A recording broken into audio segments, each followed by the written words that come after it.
இவனெல்லாம் வேட்பாளரா, இவனெல்லாம் இந்த பையனெல்லாம் எங்கேப்பா பிடிச்சாருன்ட்டு, ஏன்ப்பா நீ எல்லாம் வேட்பாளரா என்ன அப்படின்னு நீன்னு வச்சுக்க கொன்றுவான் உன்னைய.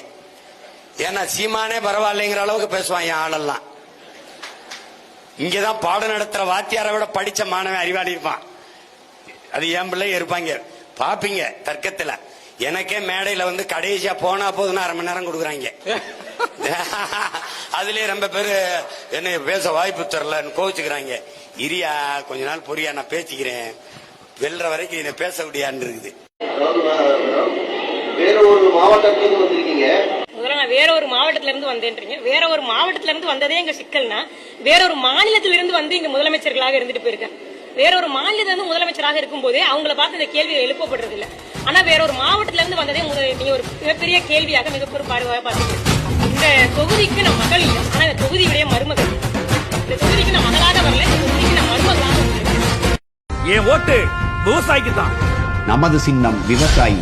ஓட்டு பாருங்க ஓட்ட, அப்புறம் பாருங்க நாட்டை.